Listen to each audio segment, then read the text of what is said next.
Hello, welcome back to my YouTube channel. आपने पहले अगर प्रीवियस वीडियोस के अंदर मैंने कैश बुक का जो मीनिंग था वो कम्प्लीटली एक्सप्लेन कर दिया था। नाउ अब हमें ये डिस्कशन करना है cash book as a subsidiary books क्यों है and cash book as a principal book क्यों है। ठीक है, तो उसको हम जो आपकी कैश बुक है उसको हम सब्सिडरी बुक्स भी कहते हैं और वो प्रिंसिपल बुक्स भी होती है। तो कैसे जो कैश बुक है वो एज अ सब्सिडरी बुक्स भी है और प्रिंसिपल बुक भी, इन दोनों की तरह ट्रीट करती है। कैसे? तो फर्स्ट है सब्सिडरी बुक्स। सब्सिडरी बुक्स आपने पहले वीडियोस अगर देखी होगी तो मैंने उसके अंदर आपको कम्प्लीटली एक्सप्लेन किया था कि what do mean by subsidiary books. तो आपकी 8 टाइप्स की सब्सिडरी बुक्स होती हैं। ओके, और उसके अंदर जो सब्सिडरी बुक्स में आप देख रहा होगा एक 5th पे कैश बुक सब्सिडरी बुक्स का एक पार्ट होता है। तो इसलिए हम इसको कैश बुक को एज अ सब्सिडरी बुक्स भी कहते हैं, क्योंकि इसमें सिर्फ और सिर्फ वही ट्रांजेक्शन होते हैं जो ओनली कैश में हो। और कैश बुक का मीनिंग भी होता है कि सिर्फ वही ट्रांजेक्शन करनी है जो कैश से रिगार्डिंग हो, नॉट एट ऑल। अब वो प्रिंसिपल बुक क्यों है, अब ये हमें बताना है। तो प्रिंसिपल बुक उसे क्यों कहते हैं, इसका भी एक रीज़न है। देखो, परचेज बुक में सिर्फ ओनली परचेज में जो क्रेडिट कर रहे हो ना सिर्फ वही लिखोगे, है ना। सेल्स बुक में जो सेल्स में आपने सेल में क्रेडिट किया है, परचेज रिटर्न में मतलब सब चीज़ हमने ओनली वही लिखेंगे जिस चीज़ की बुक है सिर्फ उसी के रिगार्डिंग लिख रहे हैं, राइट।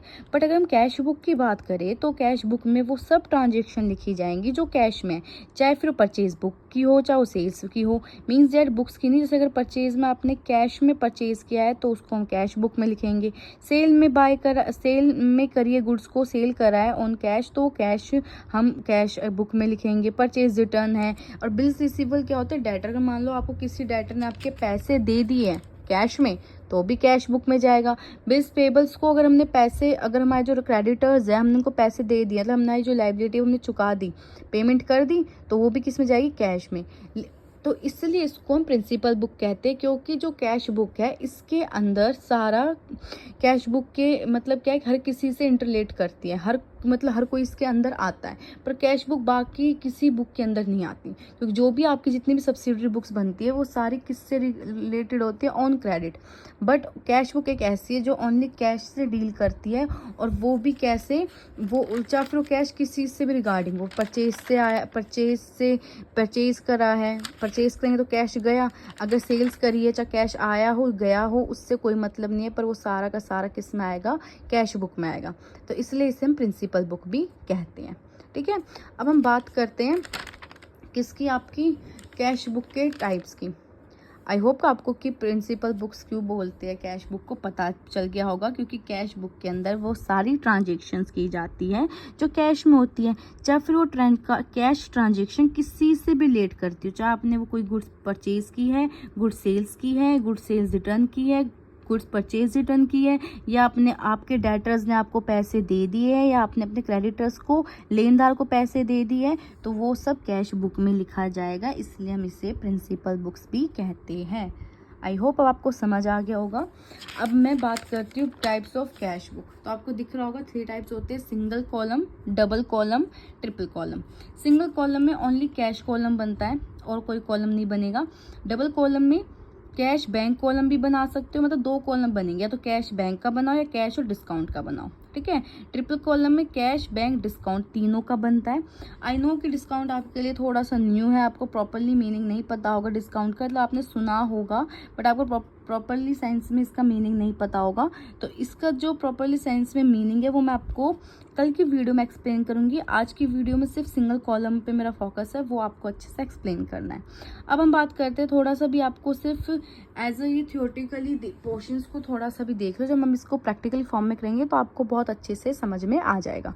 तो हम बात करते हैं सिंगल कॉलम की। टाइप्स ऑफ कैश बुक का जो फर्स्ट टाइप है, जो टाइप्स ऑफ कैश बुक का फर्स्ट टाइप है आपका सिंगल कॉलम, उसकी बात करते हैं।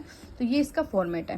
तो आपको दिख रहा होगा ऊपर में लिखा हो single column cash book for the year ending 31 मार्च। आपकी डेबिट एंड क्रेडिट साइड है, मैंने बताया था डेबिट साइड हमारी क्या आएंगी, सारे की सारी रिसिप्ट्स, एंड क्रेडिट साइड सारी पेमेंट आएगी। यहाँ से डेबिट से लेके और ये अमाउंट तक, डेट से लेके अमाउंट तक ये डेबिट का पोर्शन है, ये डेट से लेके अमाउंट तक क्रेडिट का पोर्शन है।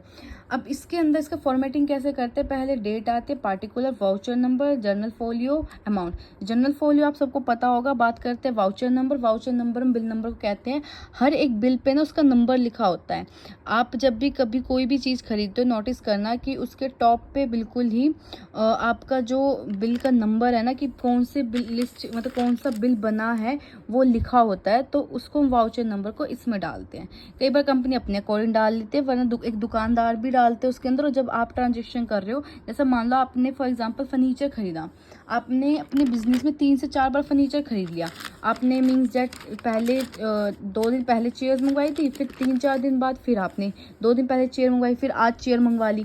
तो अब वो डेट तो अलग अलग है ना, उस पर बिल भी लिख देंगे भाई ये पहले जब चेयर मंगवाई थी उसका बिल है, ये सब 2 दिन बाद चेयर मंगवाई उसका बिल है। तो उस पर हम बिल नंबर डाल देते हैं। और वैसे भी एक शॉपकीपर अपनी हमेशा जो आपका बिल होता है उस पर बिल नंबर डला होता है, उससे हम बोलते हैं वाउचर नंबर, जो हमें यहाँ पे लिखना होता है। ठीक है, ताकि कल की अगर आपको एज अ प्रूफ कि भाई वो सोचे आपका जो ओनर है कि नहीं आपने तो ऐसे ही इसके अंदर लिख दिया है कि हमने फर्नीचर परचेज किया 5,000 का, है कहाँ पे उसका बिल दिखाओ। तो आप यहाँ पे वाउचर नंबर देखोगे कौन से नंबर का है, एंड उसको वो बिल अपने ओनर को दिखा दोगे। ठीक है, जिससे वो आप पे एज अ अच्छे से प्रूफ कर, आप पे एज बिलीव कर सके और आप अपने आप को ठीक भी प्रूफ कर सको। अब हम बात करते हैं कि इसके अंदर ये सब जो मैंने लिखा है क्यों लिखा है, कैसे लिखा है। तो हम पहले जो आपको मैंने ट्रांजेक्शन्स करवाई है थोड़ा सा हम वो देख लेते हैं, उसी के बिहाफ पे मैंने किया है। हमें सिर्फ यहाँ पे कुछ मत नोटिस करना, सिर्फ हमें यहाँ देखना है कि हम कैश को रिसीव कर रहे हैं या कैश को पे कर रहे हैं। अगर हमें कैश प्राप्त हो रहा है, मिल रहा है, तो डेबिट साइड, और अगर हमें कैश देना पड़ रहा है, पेमेंट कर रहे हैं, तो क्रेडिट साइड। पहले संदीप ने स्टार्ट किया बिजनेस विद कैश। अब हमने बिजनेस स्टार्ट किया कैश में, तो हमारे पास क्या है, क्या बिजनेस में कैश आया ना, तो कैश अगर आया तो उसे हम किधर लिखेंगे, debit side to capital account 1 lakh. Capital account debit side लिख दिया 1 लाख रुपए। ठीक है, आगे देखते हैं। फर्नीचर परचेज किया, फर्नीचर परचेज किस में किया आपने, कैश में। तो कैश, अब आपने जब फर्नीचर परचेज, हमें सिर्फ क्या देखना है, कैश। फर्नीचर परचेज किया मतलब खरीदा, तो आपके पास से कैश गया या आया, कॉमन सी बात है, पेमेंट की गया ना, तो उसको हम किधर लिख देंगे, credit side 5,000, bye furniture account 5,000। फिर हमने गुड्स परचेज की 20,000 के। अब आपने गुड्स क्या करी है, खरीदी है, कितने की, 20,000 की। तो कैश हमने दिया ना, क्योंकि उसने क्या लिखा, ऑन कैश, तो बाय परचेज अकाउंट 20,000 रुपये। फिर है परचेज गुड्स ऑन क्रेडिट, हमने ना उधार खरीदी गुड्स, तो हमने ने पहले बोला था ऑन क्रेडिट इसके अंदर नहीं आएगा, सिर्फ और सिर्फ कैश की पेमेंट आएगी, तो हम इसको छोड़ देंगे, हम इसे कैश बुक में नहीं दिखाएंगे। पेड फॉर रेंट, रेंट पे किया कितने रुपए का, 700 रुपये का, तो हमने दिया ना, हमारे पास से रेंट गया, पेमेंट की, क्रेडिट साइड लिख दिया, बाय रेंट अकाउंट 700। अब एक है गुड्स कॉस्टिंग, मतलब आपने गुड्स बेची 48,000 रुपये में। तो जो गुड्स हमने, क्योंकि अपना प्रॉफिट भी तो ऐड ऑन करके लिए हैं, तो एक्चुअल में हमें कैश कितना मिला है, 48,000। तो वही कैश मैंने यहाँ पे 2 सेल्स करके मिला है। तो 2 हमने जब सेल की तभी तो हमारे पास 48,000 रुपये आए। तो 2 सेल्स अकाउंट 48,000 रुपये आपके यहाँ पे लिख देंगे। अब क्या करना है, पहले डेबिट का टोटल कर लो 1,48,000, फिर हम कर लेंगे क्रेडिट का। तो देखो क्रेडिट का हम टोटल करेंगे तो कितना आएगा, 20 और 5 हो गए 25, और ये हो गए 7, 25,700 रुपये।